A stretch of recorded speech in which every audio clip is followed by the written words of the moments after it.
ఈరోజు social welfare department నుంచి ఎస్ఎస్సిలో, ఐఐటిలో, ఎన్ఐటిలో, నీట్లో, ఐపీఈ అదేవిధంగా స్పోర్ట్స్లో రాణించిన విద్యార్థులను అభినందించాలని సోషల్ వెల్ఫేర్ డిపార్ట్మెంట్కి సంబంధించిన అధికారులు, ప్రజాప్రతినిధులందరూ కూడా బాబు జగ్జీవన్ రామ్ ఆడిటోరియంలో కార్యక్రమాన్ని ఏర్పాటు చేసి ఈ కార్యక్రమంలో నాతో పాటు ముఖ్య అతిథులుగా శాసనసభ స్పీకర్ గడ్డం ప్రసాద్ కుమార్ గారిని, ఉప ముఖ్యమంత్రి వర్యులు మిత్రులు బట్టి విక్రమార్క గారిని, శాసనసభ విప్ లక్ష్మణ్ కుమార్ గారిని, అదేవిధంగా శాసన మండలి సభ్యులను, శాసనసభ్యులను, ప్రభుత్వ సలహాదారులను, కార్పొరేషన్ చైర్మన్లను, అదేవిధంగా వివిధ శాఖలకు సంబంధించిన అధికారులను, మరీ ముఖ్యంగా ఈరోజు అభినందించడానికి ఆహ్వానించిన విద్యార్థులు, వాళ్ళ తల్లిదండ్రులందరికీ కూడా మనస్ఫూర్తిగా నేను అభినందనలు తెలియజేస్తున్నా. ఈరోజు తెలంగాణ వైతాళికుడు సురవరం ప్రతాప్ రెడ్డి గారి 129వ వర్ధంతి. ఆనాడు నిజాం సర్కార్కు వ్యతిరేకంగా ప్రజల్లో చైతన్యం తీసుకొచ్చి ప్రజాస్వామిక దేశంగా భారతదేశంలో హైదరాబాదు రాష్ట్రాన్ని విలీనం చేయడంలో వారు అత్యంత క్రియాశీలక పాత్ర పోషించారు. వారి స్ఫూర్తిని కొనసాగించడానికి తెలుగు యూనివర్సిటీకి సురవరం ప్రతాప్ రెడ్డి గారి పేరు పెట్టుకోవడం జరిగింది. అదేవిధంగా నిజాంలు, రజాకర్లను, ఘడీల దొరలను ఎదురించి నిలబడ్డ వీర వనిత చాకలి ఐలమ్మ స్ఫూర్తిగా యూనివర్సిటీకే మహిళా యూనివర్సిటీ కోటిలో మహిళా యూనివర్సిటీకి వీరవనిత చాకలి ఐలమ్మ పేరు పెట్టుకొని ఆ పోరాట స్ఫూర్తిని తాడిత పీడిత వర్గాలకు గొంతుకై పోరాటానికి స్ఫూర్తినిచ్చిన చాకలి ఐలమ్మ పేరు ఈరోజు మహిళా యూనివర్సిటీకి మనం పెట్టుకోవడం జరిగింది. ఇదే కాదు, టెక్స్టైల్ కళాశాలకు సంబంధించి కొత్తగా కేంద్ర ప్రభుత్వ అనుమతి తెచ్చుకోవడమే కాకుండా ఈరోజు దానికి డాక్టర్ కొండా లక్ష్మణ్ బాపూజీ మొదటి తరం తెలంగాణ ఉద్యమంలో తెలంగాణ రాష్ట్ర సాధన కోసం సర్వం త్యాగం చేసిన కొండా లక్ష్మణ్ బాపూజీ గారి పేరును ఈరోజు టెక్స్టైల్ యూనివర్సిటీకి మనం పేరు పెట్టుకోవడం జరిగింది.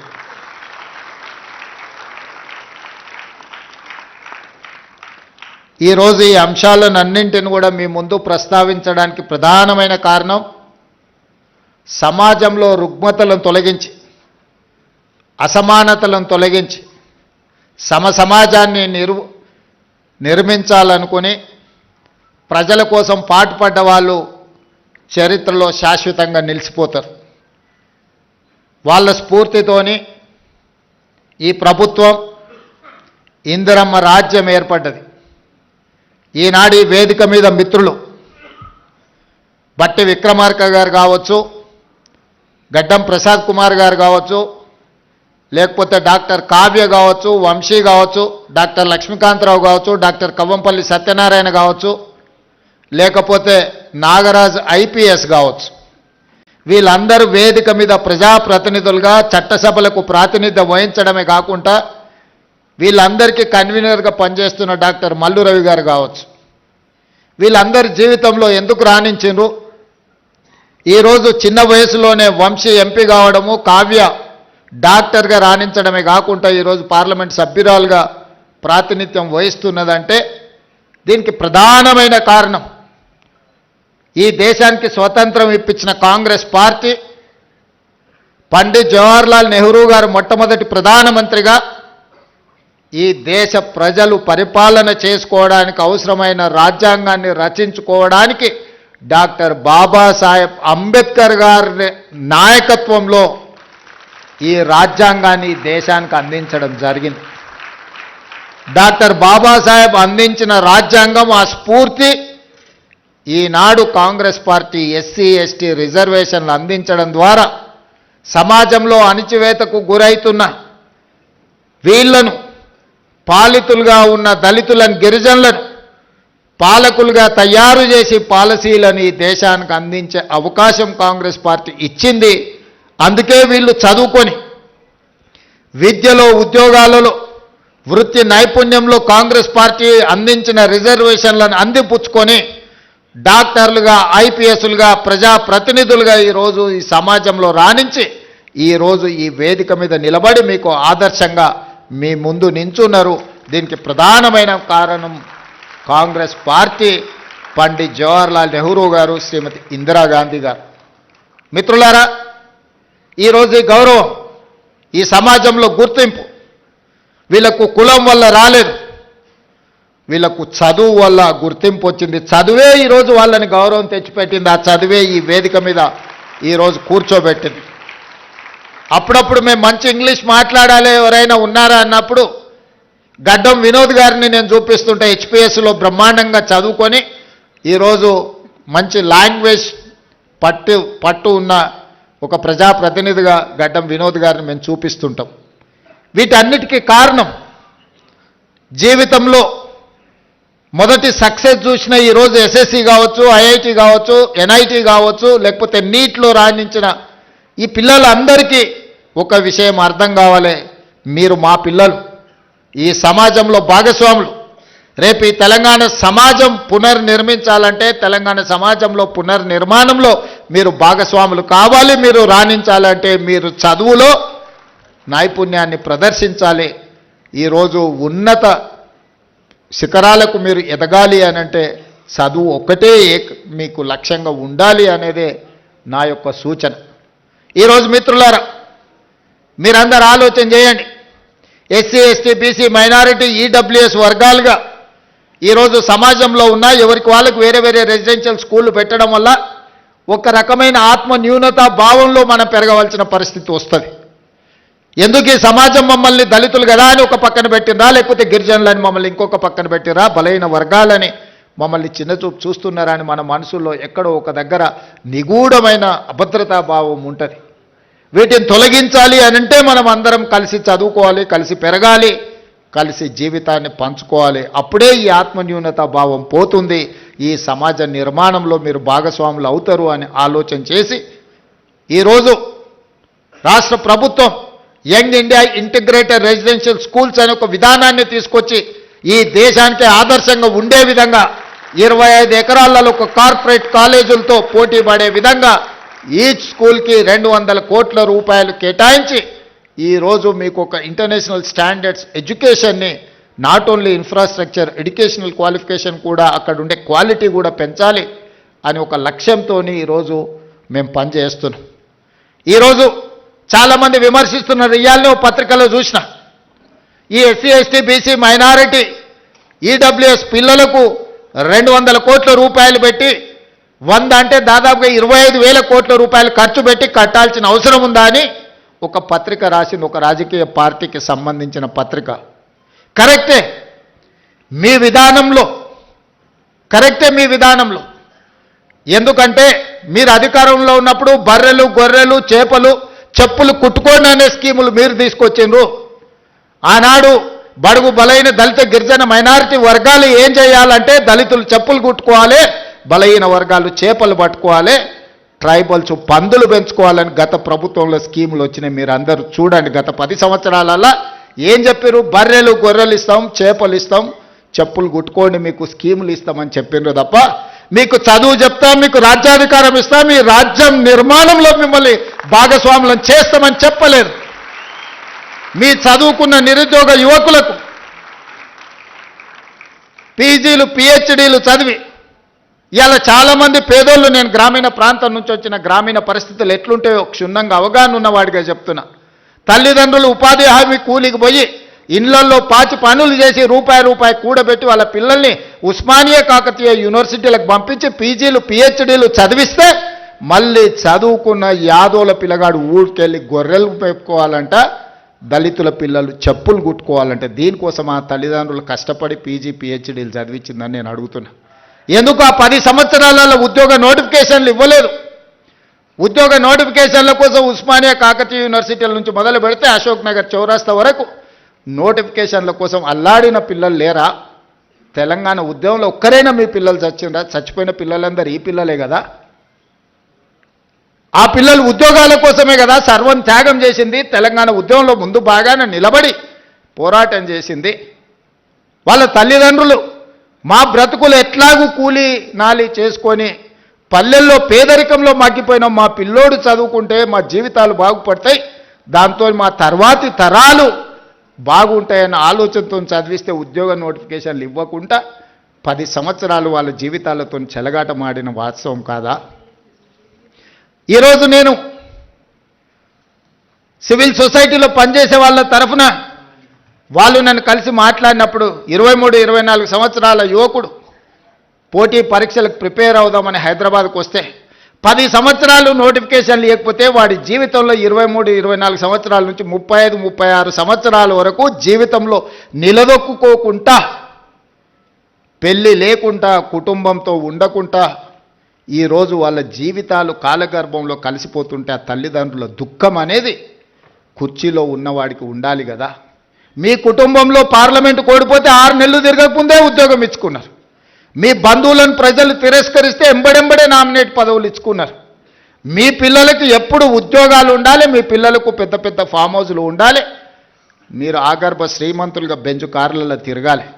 మేమేం వద్దంటలేం, మీరు లావిష్ లైఫ్ మీరు గడపండి, కానీ కనీసం మా పిల్లలకు పోటీ పరీక్షలు నిర్వహించాలన్న ఆలోచన మీకు రాలే.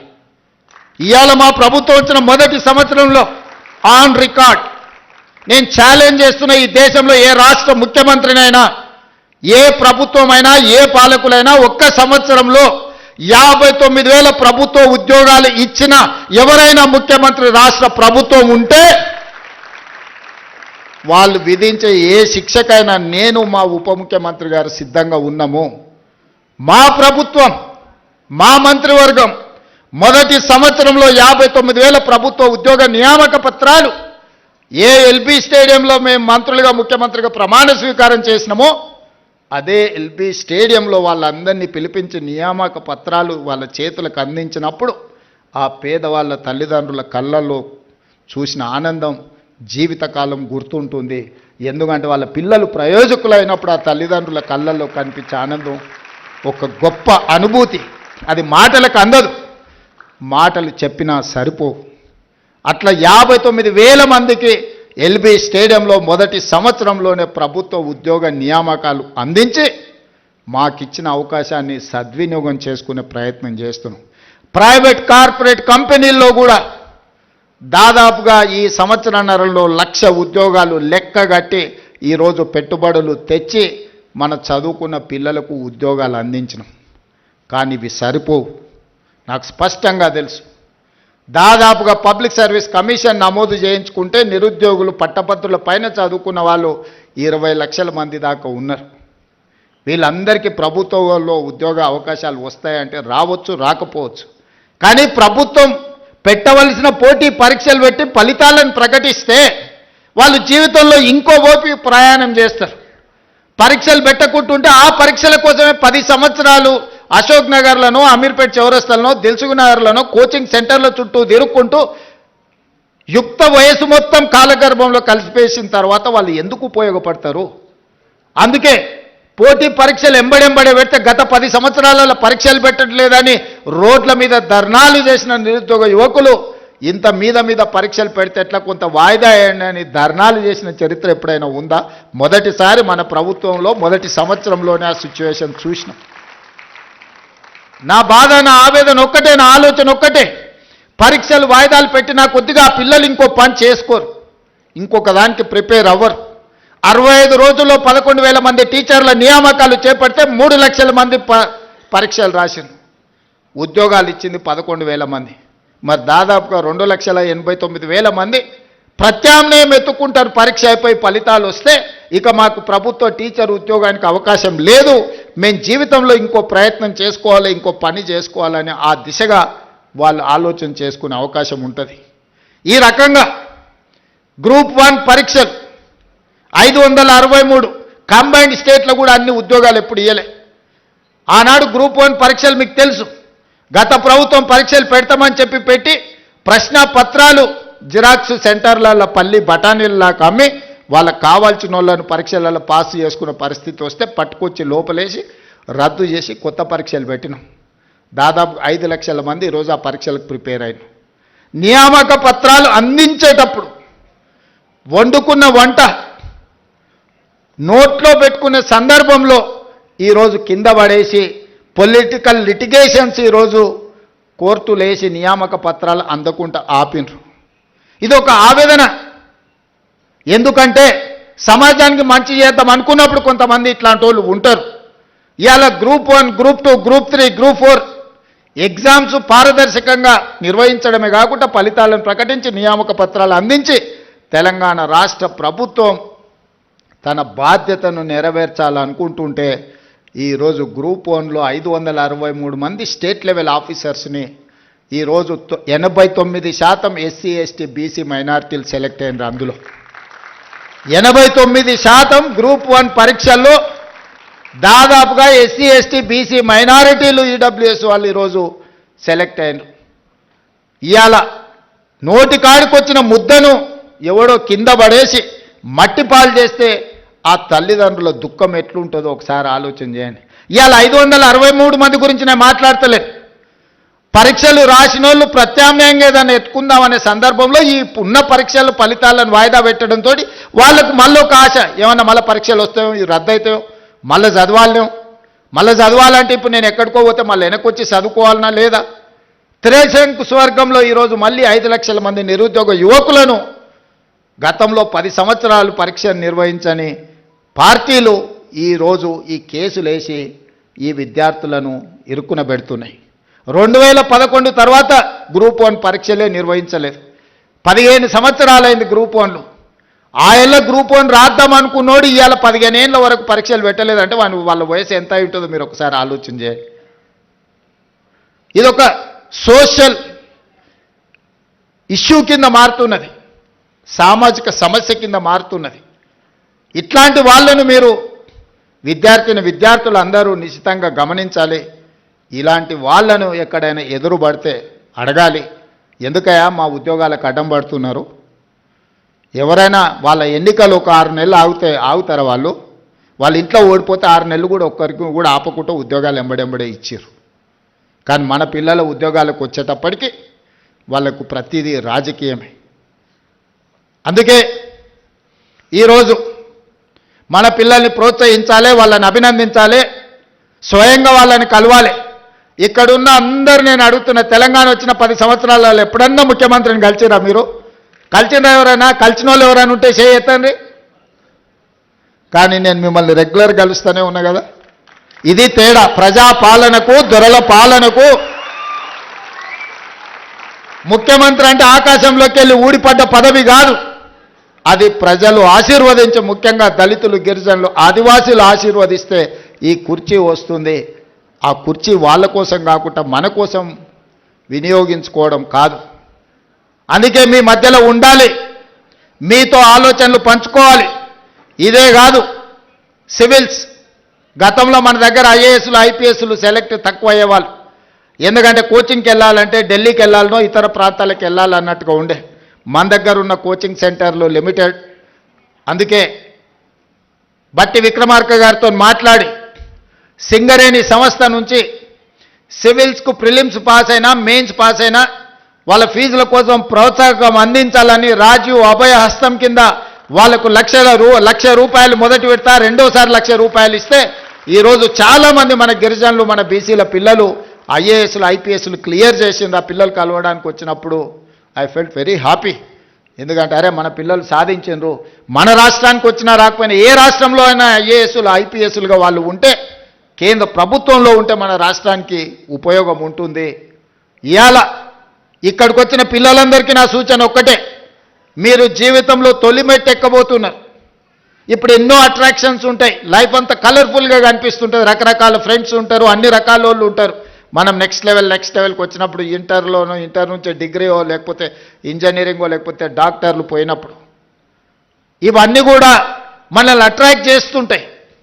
కానీ జీవితంలో 25 సంవత్సరాల వయసు వచ్చే వరకు నిబద్ధతతోని కష్టపడి చదువుకొని కెరీర్లో రాణిస్తే ఆ తర్వాత 40-50 సంవత్సరాలు ఈ సమాజంలో గౌరవంతో బ్రతకొచ్చు. డాక్టర్లుగా, లాయర్లుగా, ఇంజనీర్లుగా, ఐఏఎస్లుగా, ఐపీఎస్లుగా, ఐఎఫ్ఎస్లుగా, ప్రజాప్రతినిధులుగా, ఎమ్మెల్యేలుగా, ఎమ్మెల్సీలుగా, ఎంపీలుగా, మంత్రులుగా, ముఖ్యమంత్రులుగా రాణించడానికి అవకాశం ఉంటుంది మొదటి 25 సంవత్సరాలు కష్టపడితే. ఈ మొదటి 25 సంవత్సరాలలో 15 సంవత్సరాల నుంచి 25 సంవత్సరాలు అత్యంత కీలకమైన సమయం. ఇప్పుడు మీరున్న వయసు. ఎన్నో రకాల ఊహాలోకాల్లో తిరుగుతుంటాం, ఎన్నో రకాల అట్రాక్షన్స్ మనల్ని అట్రాక్ట్ చేస్తుంటాయి. ఆ అట్రాక్షన్స్లో పడి లైఫ్లో మనము డీవియేట్ చేసి వేరే దారిలో పోతే ఆ తర్వాత బతికినంత కాలం దుఃఖంతోనే బతకాలి. 25 ఏళ్ళ లోపల మీరు లైఫ్లో సెటిల్ అయితే మనం 70-75 సంవత్సరాలు ఒకవేళ బతికినాం అంటే 50 సంవత్సరాల ఆత్మగౌరవంతో సమాజం మనల్ని గొప్పగా గౌరవిస్తూ ఉంటుంది. మనం జీవితంలో రాణించవచ్చు.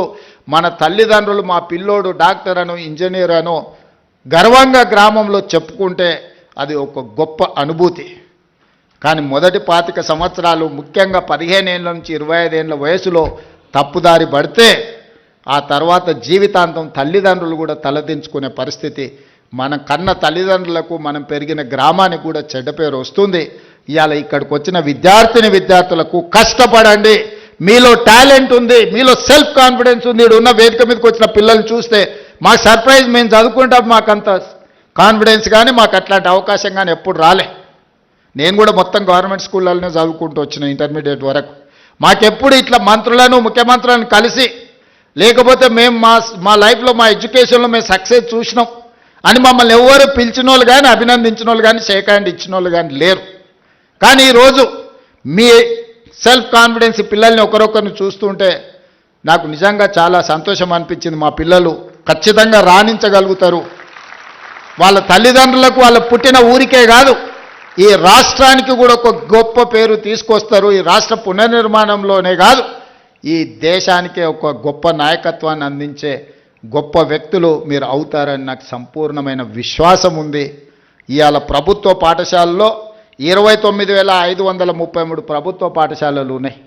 అందులో మనకు 26,41,536 మంది విద్యార్థులు చదువుకుంటారు. కానీ ప్రైవేట్లో 11,217 స్కూళ్ళు ఉంటే 36,87,752 మంది స్టూడెంట్స్ ఉన్నారు.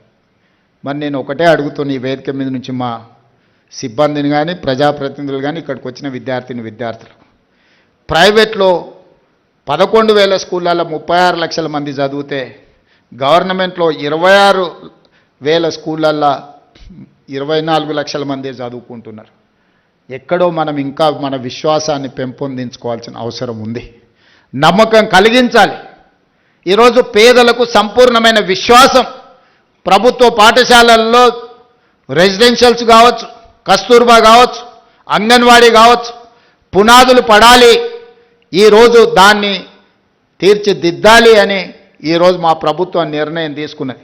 ఒక్క 2-3 విషయాలు ఇక్కడ ఉన్న విద్యార్థులకు చెప్పదలుచుకున్నా. 100 సంవత్సరాల తర్వాత ఉస్మానియా యూనివర్సిటీ 100 ఏళ్ల చరిత్ర కలిగిన యూనివర్సిటీ. 100 ఏళ్లలో ఒక్క దళితుడు కూడా వైస్ ఛాన్సలర్ కాలే. ఈరోజు ఒక దళితుడిని ఈరోజు వైస్ ఛాన్సలర్గా మన ప్రభుత్వం నియమించింది. ఈరోజు arts college principal professor Kasim మా ఊరివాడి ఈరోజు ఆర్ట్స్ కాలేజ్కి ప్రిన్సిపాల్ అండ్ మెరిట్తో చదువుకుంది. ఇవాళ అంబేద్కర్ యూనివర్సిటీకి డాక్టర్ గంటా చక్రపాణి, ప్రొఫెసర్ చక్రపాణి ఈరోజు వైస్ ఛాన్సలర్గా ఉన్నాడు. ఇవాళ రాజీవ్ గాంధీ IIIT మీరు చదువుకోబోయేదానికి గోవర్ధన్ ఈరోజు మీకు వైస్ ఛాన్సలర్గా ఉన్నాడు. హయ్యర్ ఎడ్యుకేషన్లో ప్రొఫెసర్ పురుషోత్తం వైస్ చైర్మన్గా ఈరోజు మీకు ఉన్నాడు. ఈరోజు విద్యా కమిషన్ని విద్యలో సమూలమైన సంపూర్ణమైన మార్పులు తీసుకురావాలి అని అంటే ఏమి చెయ్యాలి అంటే ఆ ఆత్మ ఉండాలి అని చెప్పి ఈరోజు మురళి ఐఏఎస్ ఆఫీసర్ని ఈరోజు విద్యా కమిషన్ చైర్మన్గా నియమించిన. ఈరోజు ఎలక్షన్ కమిషన్కి రాని కుమిదిని ఈరోజు మనం నియమించినాం. ఈరోజు అసెంబ్లీ స్పీకర్ గడ్డం ప్రసాద్ గారు ఉన్నారు. ఇంతమందికి ఎప్పుడైనా ఈ దళిత బిడ్డలకి ఇన్ని అవకాశాలు వచ్చినాయా? మీరు ఒక్కసారి ఆలోచన చేయండి. ఇవాళ ప్రజాప్రభుత్వం ఉన్నది కాబట్టి అసెంబ్లీ స్పీకర్ ఆయన ముఖ్యమంత్రిని చేస్తాను మోసం చేస్తే ఆయనను అధ్యక్ష అని పిలిచి మైక్ అడుక్కునే పరిస్థితి ఒక దళిత బిడ్డ చేతిలో పెట్టి నువ్వు ఆడ తప్పించుకున్నా ఈడ తప్పించుకోలేవు అని చెప్పి మా సోదరుడు గడ్డం ప్రసాద్ కుమార్ గారిని అసెంబ్లీ స్పీకర్గా ఈరోజు ఇందిరమ్మ రాజ్యంలో ప్రజాప్రభుత్వంలో మనం చేసినాం. ఆర్ట్స్ కాలేజ్ కానీ, ఉస్మానియా యూనివర్సిటీకి కానీ, లేకపోతే అంబేద్కర్ యూనివర్సిటీకి కానీ, రాజీవ్ గాంధీ ట్రిపుల్ ఐటీకి కానీ, హయ్యర్ ఎడ్యుకేషన్లో కానీ, విద్యా కమిషన్లో కానీ, ఎలక్షన్ కమిషన్లో ఇన్ని చైర్మన్ పదవులు. ఈరోజు ఈవెన్ లాలో కూడా పబ్లిక్ ప్రాసిక్యూటర్ నాగేశ్వరరావు గారిని దళితుడిని ఈరోజు పెట్టినాం. ఇప్పటివరకు స్వతంత్రం వచ్చినప్పటి నుంచి ఏ రోజు కూడా ఒక దళితుడికి అవకాశం రాలే. ఇన్ని ఎస్సీ కార్పొరేషన్ ప్రీతం సార్ అది.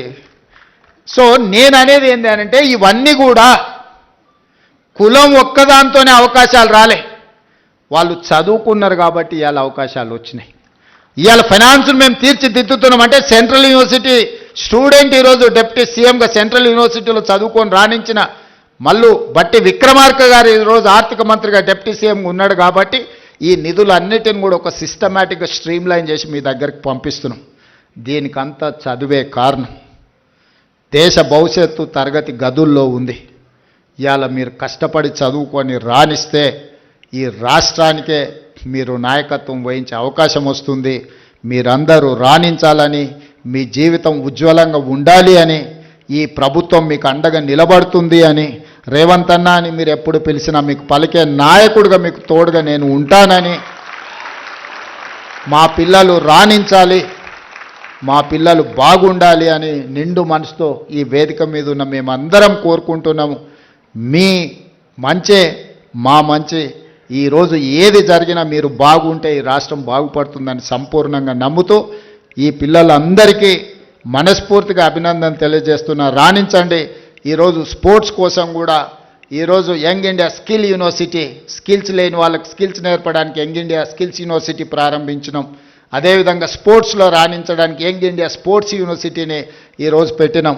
ఈరోజు పోలీస్లో పనిచేసే వాళ్ళకు యంగ్ ఇండియా పోలీస్ స్కూల్ అంటే ఒక సైనిక్ స్కూల్ లాగా రాణించడానికి young India police school police డిపార్ట్మెంట్లో పనిచేసే వాళ్ళకి పెట్టినాం. ఈరోజు గ్రామీణ ప్రాంతాలలో ఉండే పేదవాళ్ళకి ఎస్సీ ఎస్టీ బీసీ మైనారిటీ అదేవిధంగా ఈడబ్ల్యూఎస్ పిల్లలకు young India integrated residential schools పెట్టినాం. మీరు యంగ్ ఇండియాలో భాగస్వాములు. Young India is my brand.